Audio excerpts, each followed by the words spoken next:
খবৰ ভাল নে বেয়া? এইফালে খবৰ ভাল নে বেয়া? এই পিছৰ ফালে ভাল নে বেয়া? ৰাতিপুৱা কেইটাত আহিলে আপোনালোকে? 7টা নে 8টা? বাপৰে, তই বাবা কিয় আহিলি আকৌ মহিলাসকলৰ লগত? 8টা বজাত আহিলে? বাপৰে, পানী টানি খাইছে নে নাই ইয়াতে?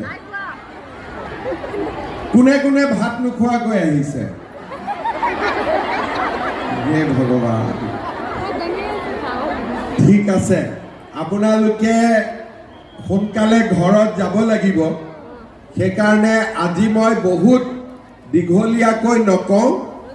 আপোনালোকৰ বাবে কেইটামান প্ৰয়োজনীয় কথা মই আজি ক'ম আৰু মোৰ কথাখিনি আপোনালোকে ভাল কৰি শুনিব, যাতে আমি ভৱিষ্যতলৈও এই আঁচনিৰ দ্বাৰা উপকৃত হৈ থাকিব পাৰোঁ।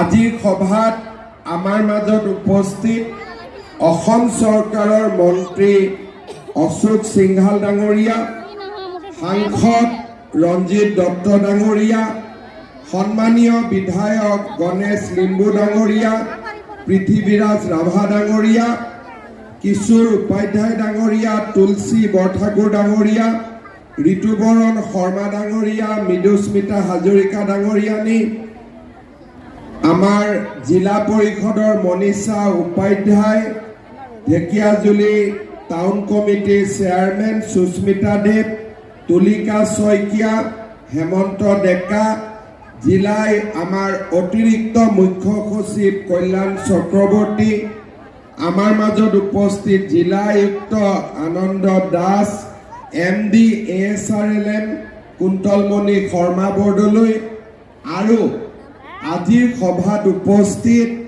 ঢেকিয়াজুলিৰ বিভিন্ন গাঁৱৰ পৰা অহা, ঢেকিয়াজুলি টাউনৰ পৰা অহা আই মাতৃসকল আৰু অতিকে শ্ৰদ্ধাৰ সুধীবৃন্দ, পোনপ্ৰথমে মই আজিৰ সভাত উপস্থিত সকলো আই মাতৃকে মোৰ প্ৰণাম আৰু মোৰ নমস্কাৰ জনাইছোঁ।